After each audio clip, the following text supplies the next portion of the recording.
So in the Buddhist tradition, before you give a teaching, you bow down to the throne or the image of the Buddha, or you prostrate. The main idea, for the sake of those who have no idea, the main reason for that is to reduce arrogance. Because it is very likely that when you have few students listening to you and sitting on a higher throne or higher chair, you might get puffed up, I'm somebody, you see. So therefore it is important, and normally like when the great teachers, before they ascend on the throne, they do the prostration and then snap their fingers 3 times, they like this. That is to say, everything is impermanent. You heard the sound, it's gone. It did not stay continuously. So that means if things are fragile, impermanent, why be arrogant? What reason is there to be arrogant, you see? So there's the purpose. So always when you start, you pay homage, you see, by bowing down. And in India we have this wonderful tradition of touching not only teacher but the senior people's feet. Now for many people it has just become a custom. I don't know how many people really think about the meaning. But this is a very important start, because the more you remain humble, the more you become receptive, the more you become arrogant and get yourself puffed up like an inflated balloon. Just as on an inflated balloon, if you put water, it will not stick, it will not stay there. So similarly, if you get inflated, maybe due to your physical strength, or maybe your money, maybe your wealth, whatever be the excuses, if you become arrogant, then you become blind. Then you will not listen to others, you will forget about taking care of others.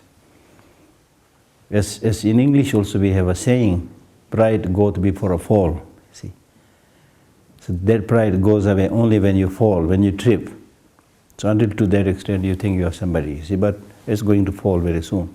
So therefore it's always important to that's why we are talking about this, the impermanence of the body, the feeling, the mind and so on, to bring back to our senses of understanding the reality, the way things are.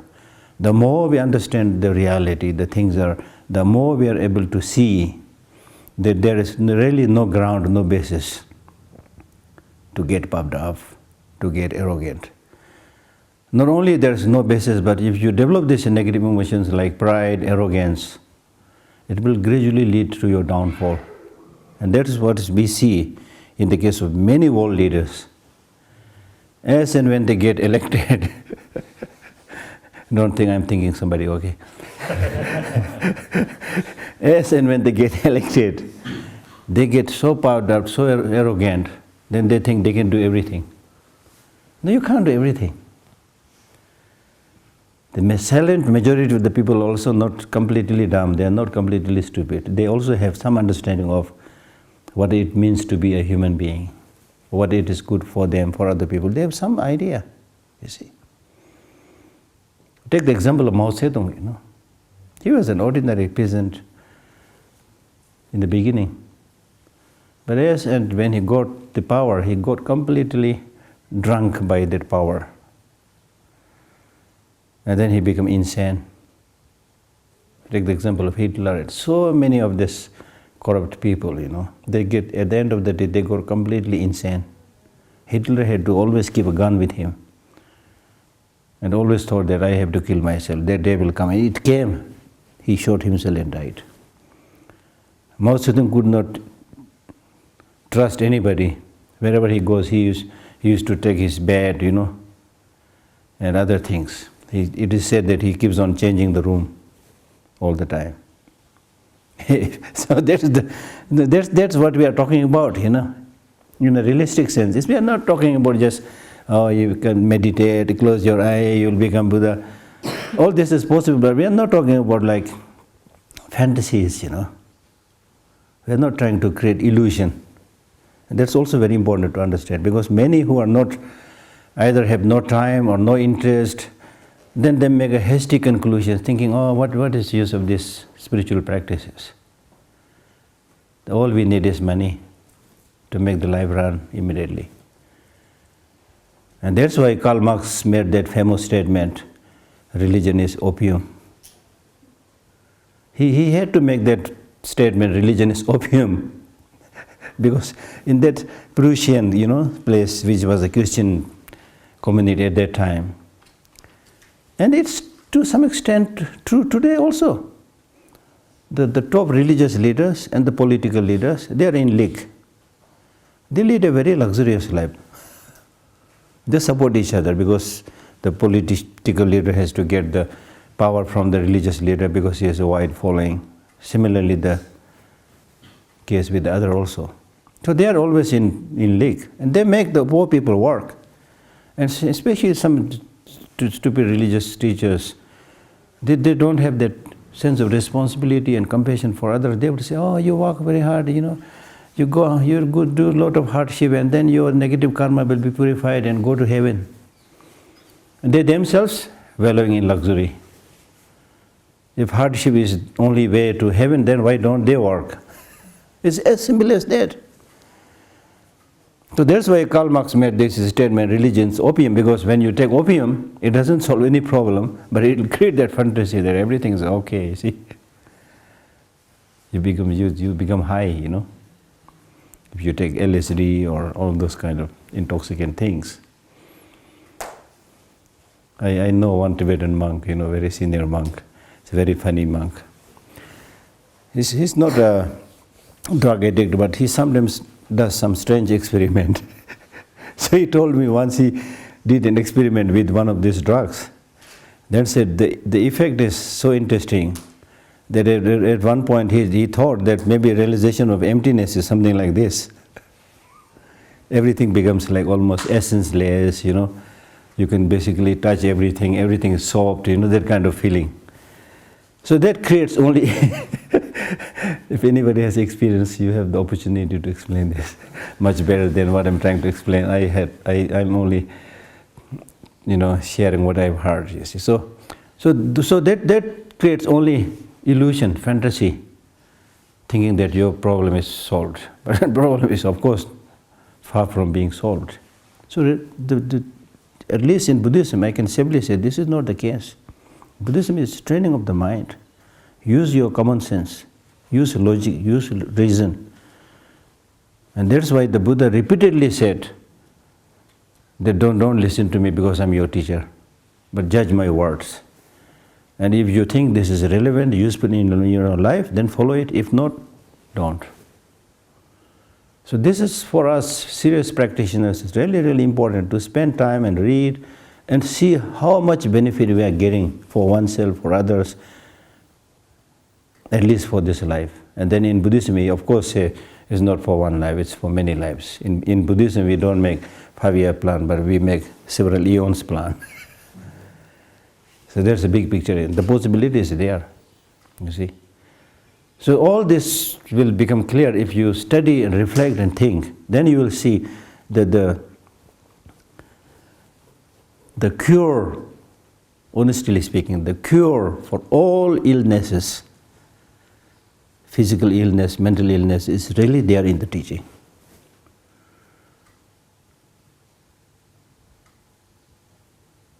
So it is short-sighted and stupidity to just think that material accumulation will solve all the problems. No, impossible. And that's why His Holiness Dalai Lama, when he goes around the world teaching, the first most important teaching that he gives to the rest of the world is how to preserve human values. He's not talking about Buddhism. That is most important point. Most important point is how to preserve basic human goodness, how to preserve basic human values.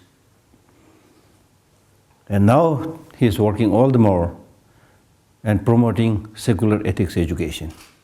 If you don't like the word secular, because some countries, like in America also, in northern part of America, there is some resistance with the word secular.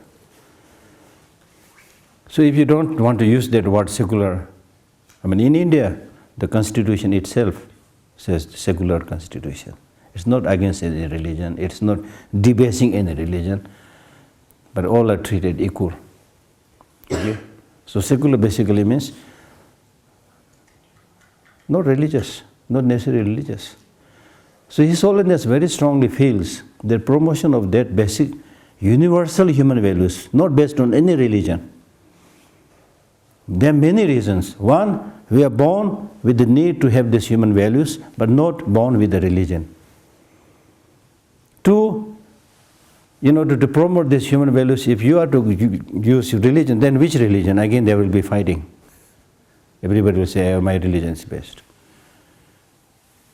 And then more importantly, out of the 7 billion human population, the majority, honestly speaking, are non-believers. Even those who say we are believers, because they say this because they are church goers or temple goers, maybe throwing some flower to the holy images and things, but in their personal life there's not much practice, not much knowledge. So majority, and especially in today's world, having seen some of the destructive things in the name of religion, many are turning away from religion, but they cannot turn away from the basic human values. So therefore His Holiness the Dalai Lama is saying the basic human values must be evidence-based.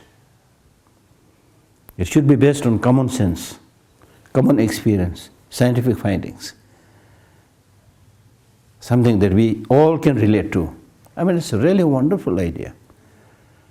And this is very crucial because we have this stupid tendency, forgive me to use this word stupid, but really we have this stupid tendency of talking about the secondary and the third level of things. Which country you belong to, which religion you belong to, which nationality you belong to. We forget talking about the sameness, the basic human, as a human being.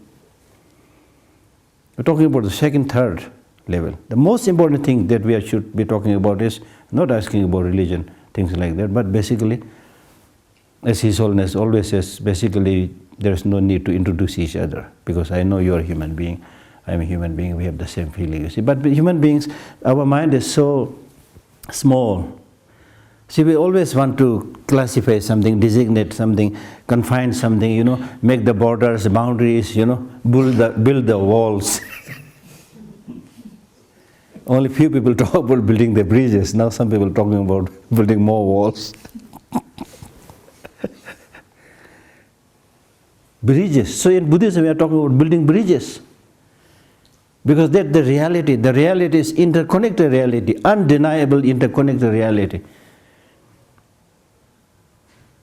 Fight as much as you can against the law of nature, you will never win. That's the bitter truth.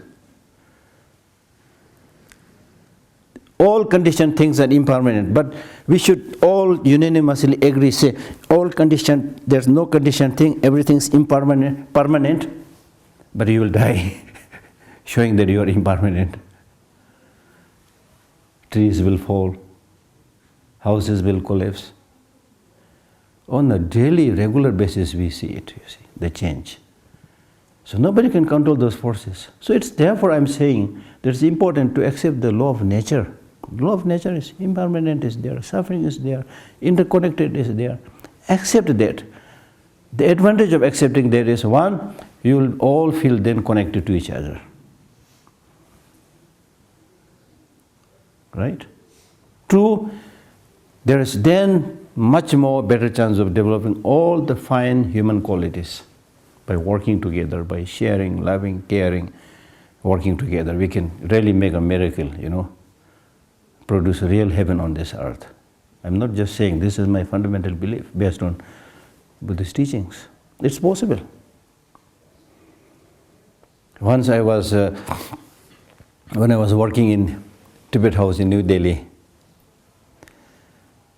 I worked there 2.5 years, several years back. So one Indian gentleman came to me. He was working in the Library of Congress. I still remember his name, Bhumik. So he said, can you give me some teaching? Because then he needed that for his work. I said, okay, you come after the office. So he used to come and we used to sit on the lawn and I tried to explain something. He would ask me some question and things like that. So one day, out of the blue, he asked me a very strange question by saying, since you are a monk, had studied Buddhism for some years, you must have some realization. Can you share, please? I was kind of caught out of the blue, you know.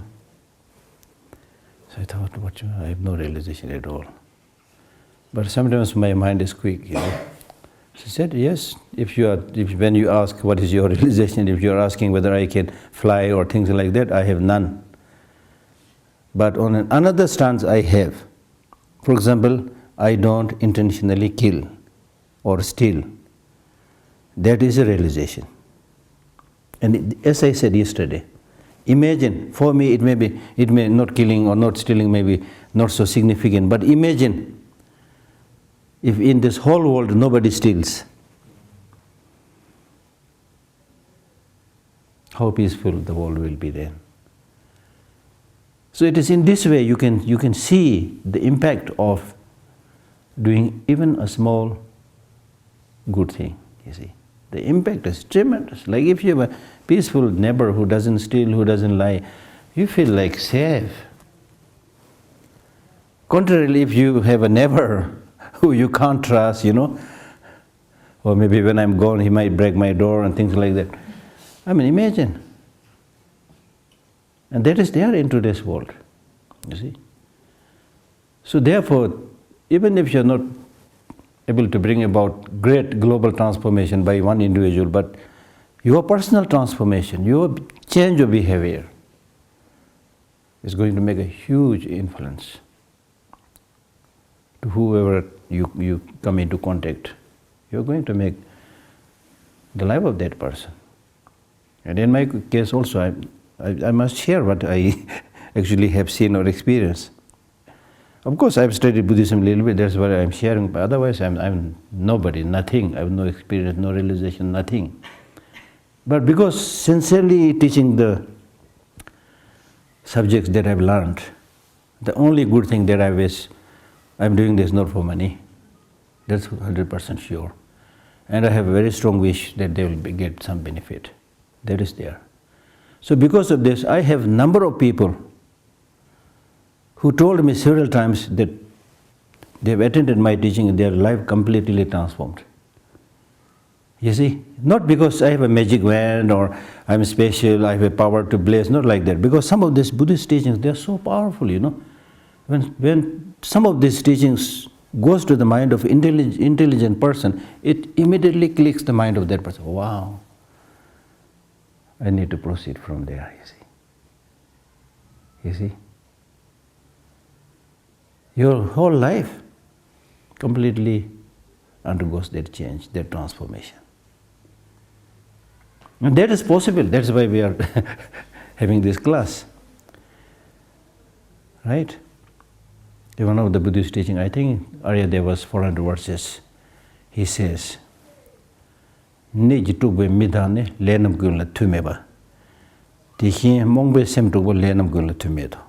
means, in the case of a sick person, when that person is completely disturbed and agitated by illness, then that person has no capacity to perform any activity. He may be bedridden or mentally unhappy, suffering, pain, so everything. So he doesn't have that capacity to do any job, any work. Similarly, Aryadeva says, similarly, when your mind is disturbed, agitated by ignorance, confusion, that also disables you to perform any function. And that we can see clearly, as I said already, some of the examples of some people. They think they are intelligent, but they are really like lunatics, you know. So they don't really have that capacity to do anything good for themselves, for others. So many problems that we see in the world is a result of decision made by some powerful lunatics. Right? So therefore we are this time discussing about the close setting of the 4 close setting of mindfulness. 4 close setting of mindfulness. I was also tempted to read few things that I've written regarding meditation, why it is important.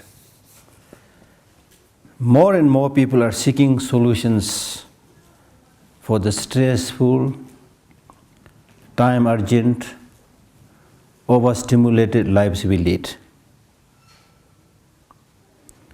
Because the media and mainstream medicine have failed to provide satisfying answers. Is this true?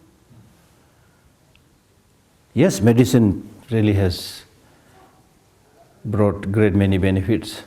I know the story, how much people suffered when there was no medicine.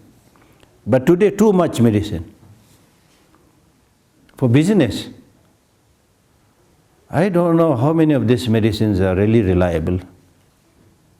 How many of these different medicines have underwent, strict scrutiny, scientific scrutiny, experiment? I don't know.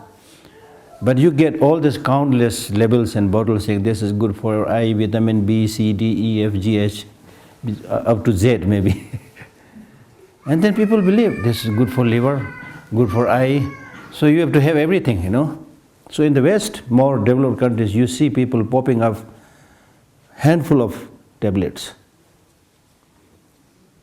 You see? I don't know how good that is, or whether it's really necessary. Right?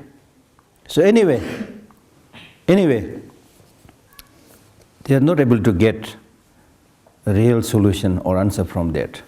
So therefore more and more people are turning, and in fact in increasing numbers, to time-honored practices like meditation for proven remedies to cure life's ills.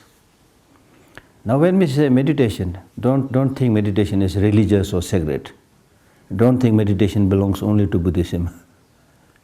Meditation basically means sit down calmly. Sit down calmly, don't get stressed, don't get tension, calm your mind and think carefully to solve any problem. That's meditation. Even in ancient times, even the hunters, when they're hunting, they need to wait quietly, waiting for the animal, for the game, and then reflect. When one of your family members is dying or very sick, again, it doesn't do any good if you just run around shouting, crying. But you need to sit again calmly and do some prayers, meditations. So at times of stress and difficulty, what is really, really important, and in fact, before the stress and difficulty comes, it's important to be with yourself. To be with yourself means to remain calm means to be with yourself. Most of us, unfortunately, in today's world are not with ourselves. They were somewhere. We are floating. You are not inside, really, honestly speaking. You are always kind of extrovert, thinking about this, that, this, tomorrow, day after tomorrow, things like that. And then your own home, the real I or mind, is like an empty house which you kept locked without cleaning it. There's no light, no cleaning, nobody dusted it. So that's why the mind, the inside is falling apart. Even in the case of house, you need to regularly maintain it, whitewash it, clean it. No, isn't that true? So what do you do to clean your mind, your home? Hardly any. That's why we suffer. So therefore Buddhist teaching is basically saying, maintain your inner home. Come home, stay home, don't always go away. Come home. Meditation means coming home, be with yourself. It's only when you are with yourself you feel calm. Contrarily, when you get distracted to so many things, you are pulled into all 100,000 directions. How can you be a solid peace? Right? Whether you are seeking greater focus to get your job done more efficiently, less stress and more peace of mind, or a deeper appreciation of the beauty and richness of life, the simple practice of sitting down and turning your attention toward can do wonders for your body and your mind. We do a lot of physical exercise for the body. Similarly, we need to do more mental exercises. After all, out of the body and the mind is the boss, it's the more important thing, not the body. Right? Regular practice offers dozens of scientifically proven benefits. Not just Buddhism saying it's good. It is now scientifically proven. For example, from reduced stress and lower blood pressure and cholesterol levels of greater levels to greater empathy and enhanced activity. Jobs are done not by running. Jobs are done by sitting calmly, thinking and planning. Even in business, you cannot get things done just by running without planning, You need to see it and think and plan what I should do first, what I should do next. And then you start, it's so easy, you see. So it's not just running. Working is not running. Or that the real cause of suffering and stress is not what happens to you, but how your mind responds. That's the key. It's not what happens to you, but how you respond. Anything can happen to us.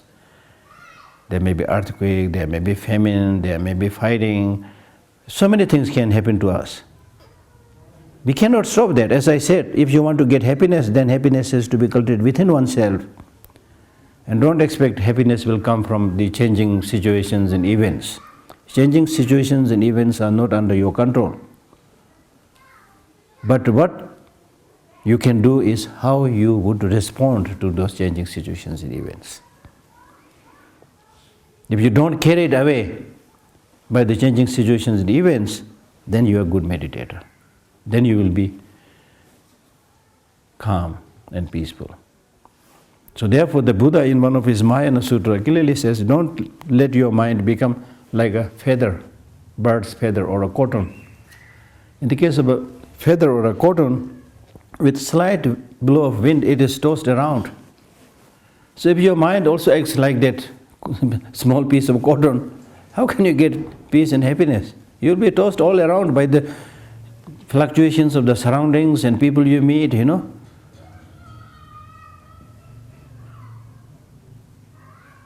Impossible, you see.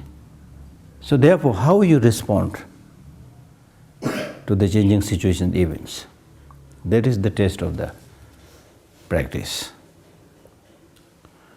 And moreover, life in general and especially in today's life, in everyday life, your mind is consistently processing a barrage of sensations. Hindi में बोलता है ना क्या क्या नहीं होता आजकल. Barrage of sensations. For example, visual impressions. There's everything that you want to see now. 60, 70 channels. Every day may be different, something to see. Then outside also so many things to see. Visual impressions, emotions and thoughts. Because all these visual impressions and so forth will act as a stimuli that will provoke all kinds of different emotions, positive, negative, violent, aggressive, whatever, and thoughts. So because of such a situation in our daily life, when you meditate, you narrow your focus, limit the stimuli, bombarding your nervous system, and calm your mind in the process. That's why great meditators, they isolate themselves, go into a more lonely place of solitude. I mean, it's not necessary for all of us to move into the forest and things like that, but what is important is we need to learn to remain quiet, alone, regularly. In the morning, do some meditation. Even otherwise, also you should just stay alone, think, read, do some prayer, meditation. There are so many things to do. And that's why I always tell people that one of the modern problem is we don't know how to live alone and also don't know how to live with others. Do means ek to hona chahiye na. You should be able to do one thing. Either you should know how to live alone. If you don't know how to live alone, you should know how to live with others. We are not good in any of these two. With others also we don't know how to live. Alone also. Many people ask me this question, Geshe, you live alone? Yes, of course, I live alone. Oh, you feel lonely? Well, that was when I heard this question for the first time. It was like quite a strange question to me. Because I myself never thought about that. I always enjoy it. I'm always short of time.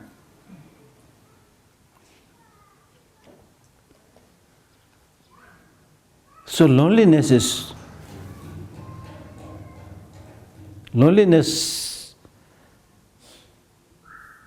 comes when you don't know how to be with yourself or when you don't know how to live with others. You can't believe the paradox of life is that in a big city like Delhi has now like more than 20 million, right? Around 20 million, something like that. There are people suffering from loneliness.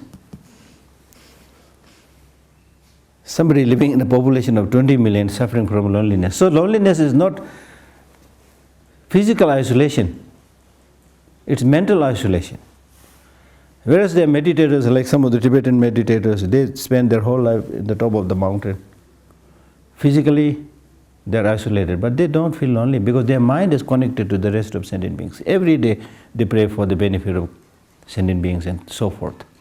Every day they appreciate that I'm alive and able to do something for other people. At least I'm able to do some prayer, things like that.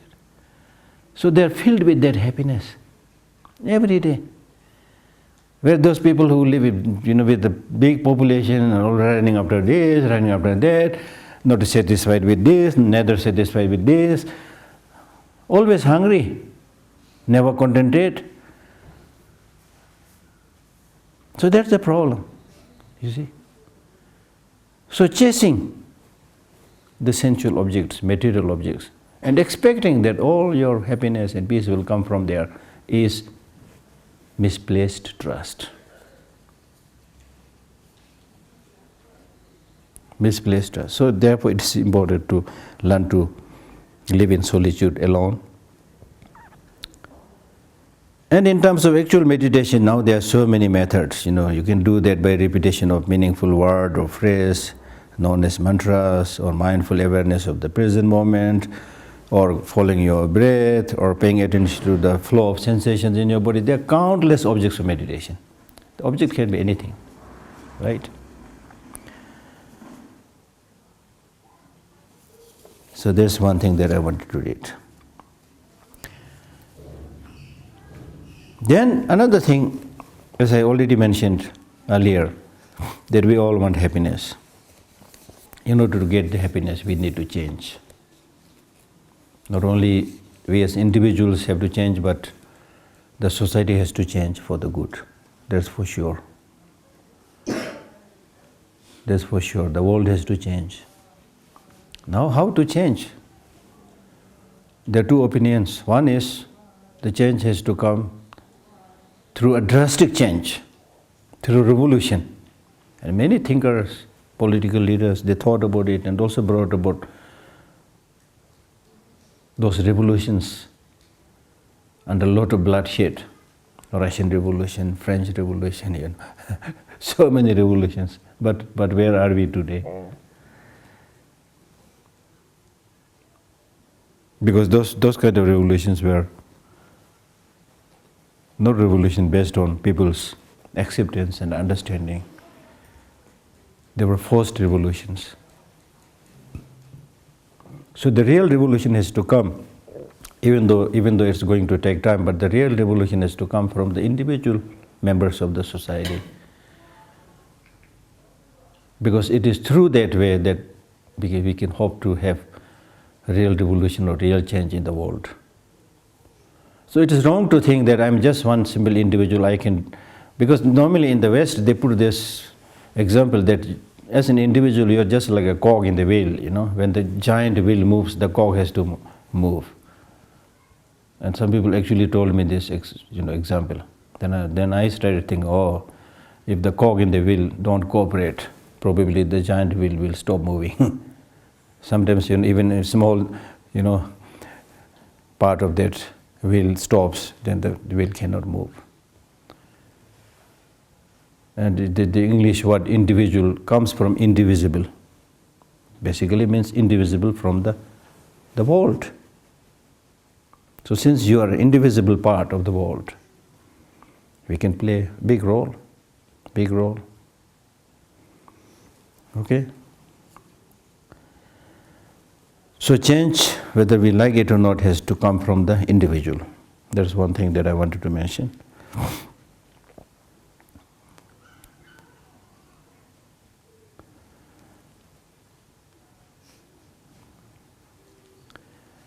And then the importance of mental calmness.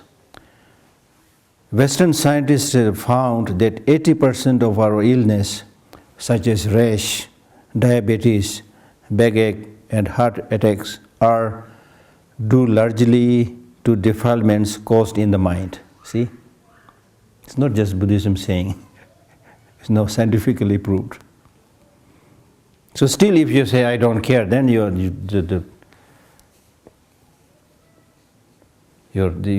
the hardcore, the real stupid person, yeah?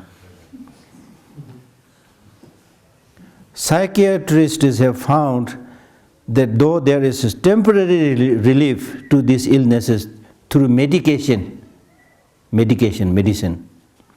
they recur, they come again, because the cause remains within our minds, see? If the anger or resentment is deep down, you will get many symptoms of that resentment. You may express it fighting with your family members, or in some cases like killing others, or you may be developing physical illnesses. So many symptoms are there. Frequent anger and hatred produce chemical which reduces our immunity to illnesses. See? The very immune system is destroyed. When we lose our kind thoughts and develop anger and hatred, immunity falls. If you say, why? This is the way things are. This is the law of nature. Our brain is hardly 2% of our body size, but it uses 20% of oxygen. Negative emotions have been found to use up more blood, and frequent anger and hatred cause psychological aging. So with the development of these negative emotions, you die when it's not time to die. For example, in the case of driver, he's angry, drive recklessly, and then has an accident and kills not only himself but also others. It's a common phenomenon. I have a book about this, how many hundreds and thousands of people lose their life due to road rage in America. There's a whole book on that. And then how much billions of dollars are cost for recklessness. Even in terms of, financial loss. Practice of meditation of loving kindness can work wonders. Scientists have proved that meditation for loving kindness restores chemical balance in the body, and even cholesterol levels fall. Not just by medicine, right? Not always will the situation be to your liking, as I said already. Don't expect all the situations will be favorable to you. Don't think that this tree is planted just for you. Don't think I'm here just for you. That's how we think, you see. We think, oh, that house is just for me, almost like. So something goes against you, then you get totally upset, you see. So not always will the situation be to your liking. You may not be able to change it. You can only change your mind. your attitude. If your neighbor makes too much noise, you can complain to the police. If your street is noisy, you can move elsewhere. But if your mind is creating all the chaos, what do? Where will you move? Recognize those circumstances that we can change and those that we have to accept. Right? So there are so many things like that. So I'm getting a little bit sidetracked. So let us talk a little bit more about the close setting of mindfulness.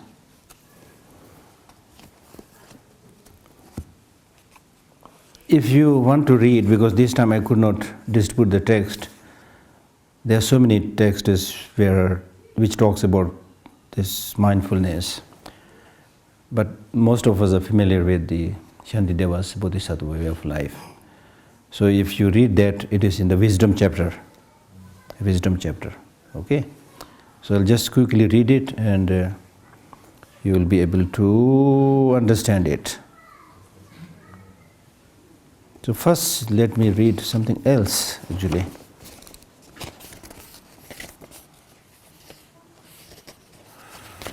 If I have brought that. In the Pali source, the four establishment of mindfulness, what was the teaching that the Buddha gave? Thus have I heard, on one occasion the Blessed One, which means the Buddha, was living in the Kuru country, where there was a town of the Kurus named Kamasadama. There the Buddha addressed the monks thus. He called monks. Then the monks answered, "Venerable Sir," they replied. The Blessed One said thus, "Monks, this is the one-way path for the purification of beings, for the surmounting of sorrow and lamentation, for the passing away of pain and dejection." See, reflecting on the reality is useful in this way. For the passing away of pain and dejection, for the attainment of the true way, for the realization of nirvana, namely the four establishment of mindfulness. Then the monks asked, "What are the four?" Here, a monk dwells contemplating the body in the body, ardent, clearly comprehending and mindful, having subdued the longing and dejection in regard to the world, and so forth, with the feeling, mind, phenomena, and so forth. So when he said, monks, you should dwell contemplating the body in the body, in Pali it's called anupasin. Contemplating the body in the body means that there's the object of maintaining mindfulness on the body. But he did not just say contemplating in the body. He said contemplating body in the body. Meaning he's not saying that when he says contemplate on the body, he's not saying, contemplate on your body and then see how people see your body, whether it is seen as strong, beautiful, handsome, how the world reacts to your body. He's not saying that. He's simply saying contemplating the body in the body, meaning contemplating in the body as it is. Not how it is perceived by other people. Strong, beautiful or not, not in that way, but the reality as it is. Right? So similarly,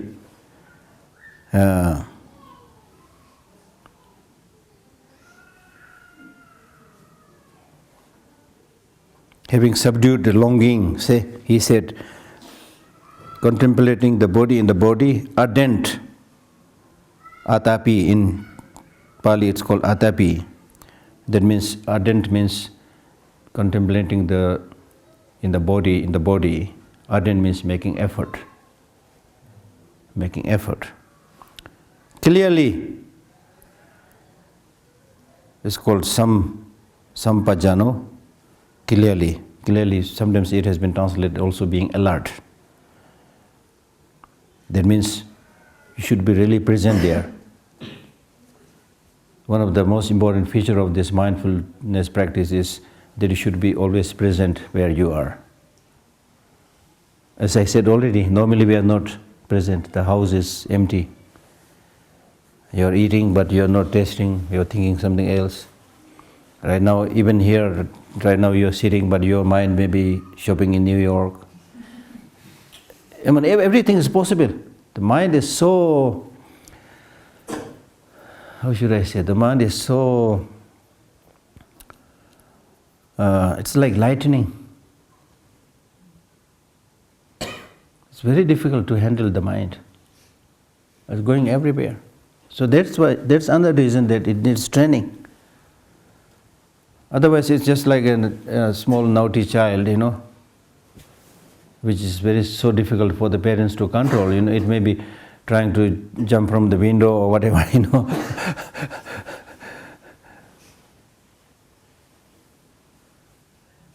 So therefore, it's important to be present, whatever you are doing.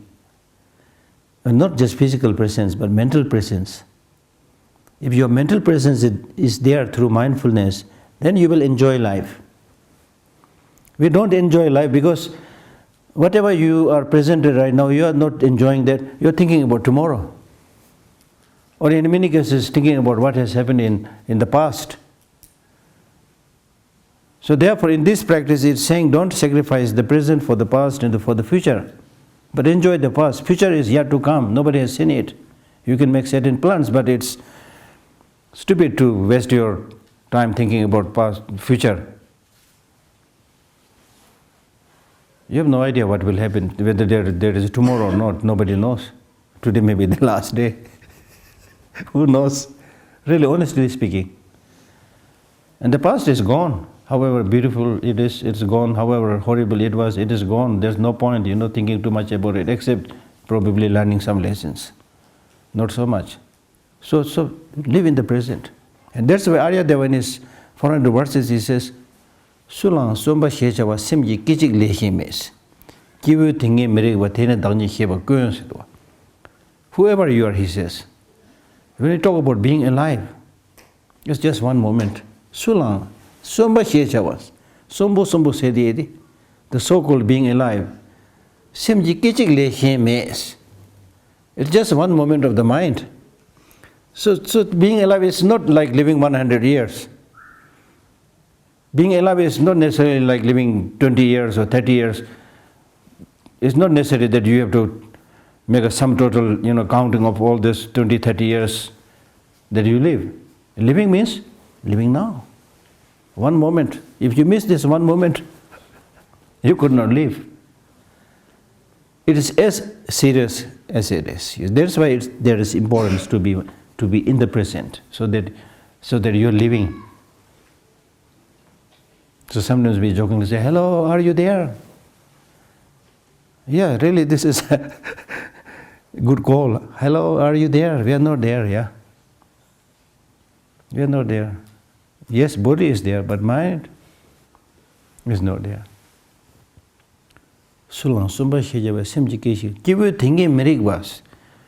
Individuals don't realize this, the need to be alive each and every moment. Therefore, there is hardly anybody who understands himself. Very difficult. Therefore, you don't know yourself.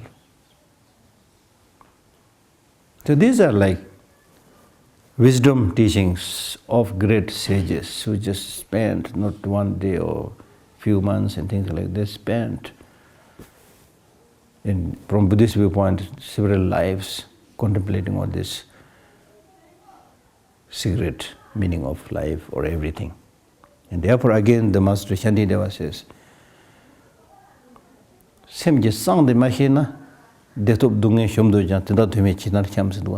if you don't know the secret nature of the mind, even if you aspire to have happiness and wish to shun suffering, you will end up just wandering aimlessly. And that's what we are doing, we are wandering aimlessly. Today, oh no, today, no, I'm busy for this, that. Then tomorrow comes, tomorrow also, no, I'm busy for that. So for doing these great things, you have no time. And I remember this occasion very clearly when His Holiness was teaching Mahamudra, that also several years back, to a group of people from France. So during the question answer, there was one lady who got up and said, Your Holiness, your teaching is so good, but in the West we are so busy, we have no time. See? And then His Holiness said, whether you want to practice a religion or not, it's up to you. So I thought, His Holiness, this time you're a little bit blunt. But he was not blunt, he was really telling the truth. He said, nobody is forcing you to do these practices. If you don't see any purpose, any reason, nobody is forcing you, don't do. If you see some benefit, if you see the importance, then you have to find time. Football players find time. Musicians find time to practice music because they have interest. They have interest. Now for this kind of practice, I have no time, Meaning, there are many other important things to do. The other important things, you know what they are. It's only when I have some time, then I do it. So it's wrong prioritizing, So therefore, I always tell people that this kind of thinking, cultivating this kind of thinking, should be really like the national highway. You can, when you travel on the national highway, if you are a little bit tired, you want to stop your car for a cup of tea, then of course you can go by the side and take a little bit of time and rest. That's okay. That's okay. But the main dedicated line should be there, because the whole life is connected to this one important project. If that is not there, then there will be no kind of real life. So then I'll do more reading from this sutra.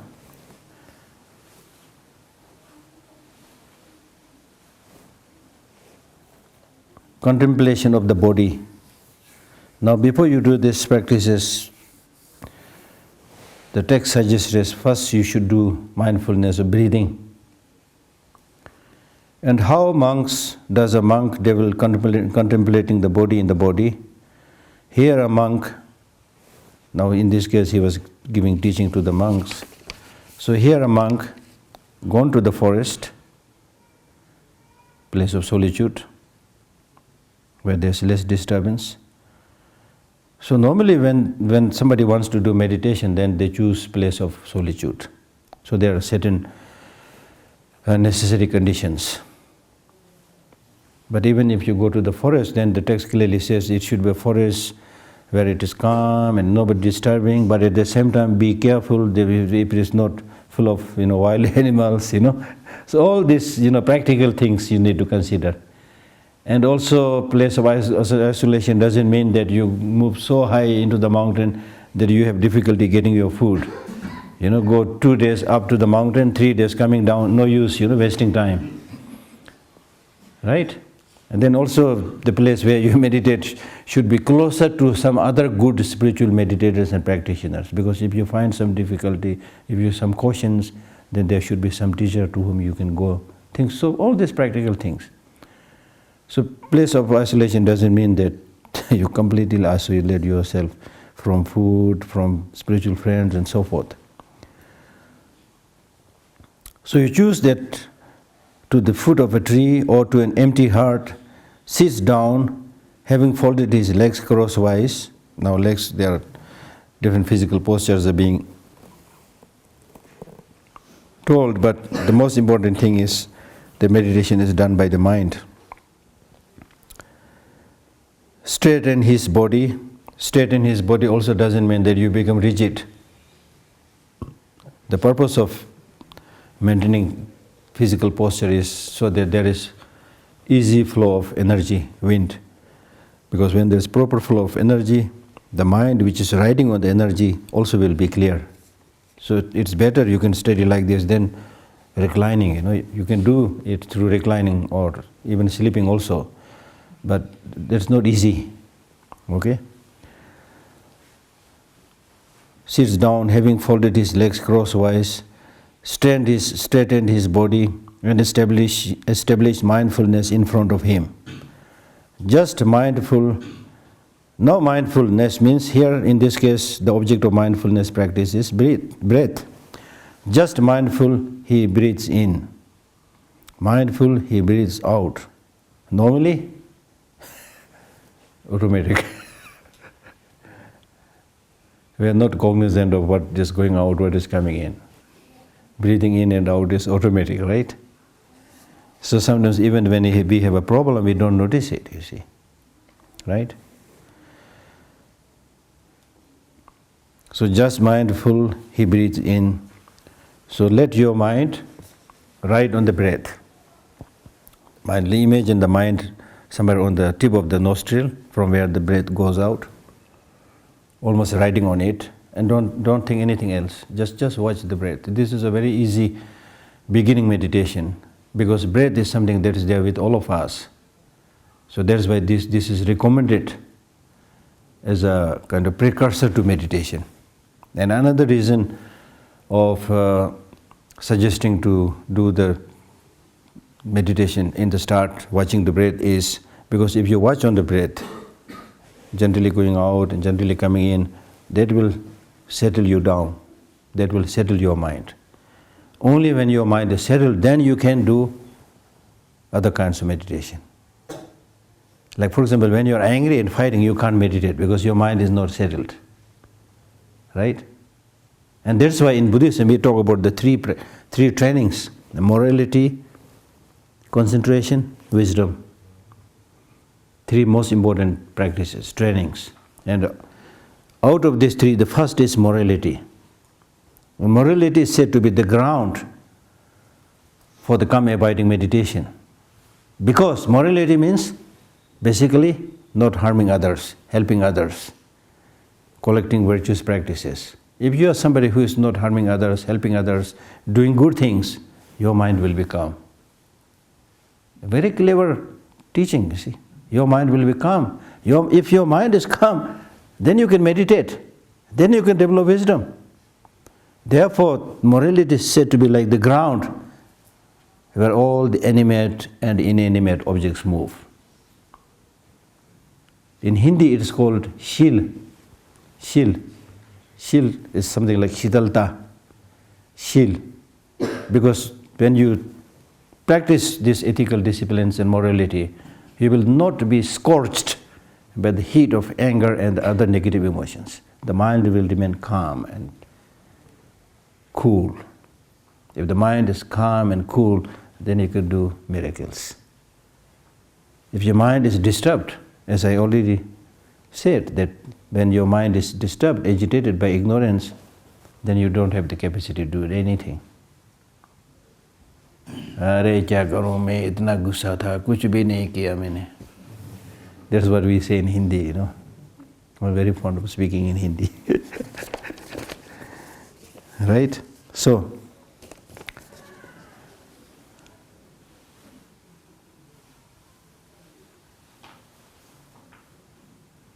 just mindfully breathe this in, mindfully breathe this out. Then if the breathing is long, breathing in long, he understands I breathe in long, or breathing out long, he understands I breathe out long. Breathing in short, he understands I breathe in short. See, that's what I'm saying. If you are unable to breathe long, then you are immediately able to realize that why I'm breathing so short. I see. Am I suffering from blood pressure? Huh? He trains thus, I will breathe in experiencing the whole body. So you are coming back. You are alive now. Normally you are not so alive. Now you are alive.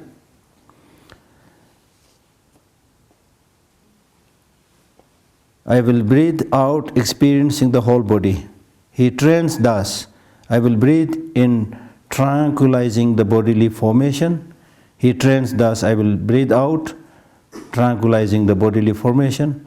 Just as a skilled lathe worker or his apprentice, when making a long turn, understands, I make a long turn, or when making a short turn, understands, I make a short turn. So too, breathing in long, a monk understands, I breathe in long. He trains thus, I will breathe out, tranquilizing the bodily formation. In this way, he dwells contemplating the body in the body internally, or he dwells contemplating the body in the body externally, or he dwells contemplating the body in the body both internally and externally. Now, internally means not only your internal body, but also the senses, all the different parts of the body, be it your eye sense, ear sense, this internal body. External body could be your external body also could be the body of others also. Okay?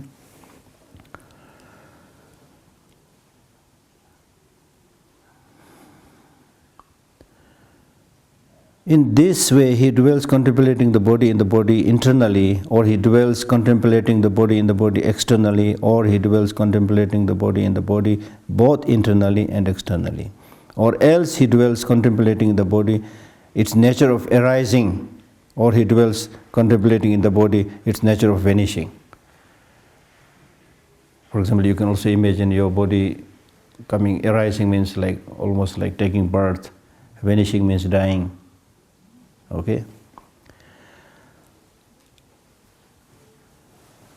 Or he dwells contemplating in the body its nature of both arising and vanishing. Or else mindfulness that there is body is simply established in him to the extent necessary for bare knowledge and repeated mindfulness. And he dwells independent, not clinging, see, now mark this, and he dwells independent, not clinging to anything in the world, seeing things as it is. That's the most important thing in our daily life, saying things as it is, seeing things as it is, thinking things as it is.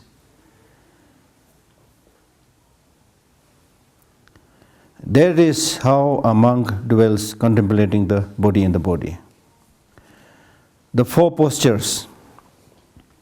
Oh, time is flying. Okay, I'll stop here.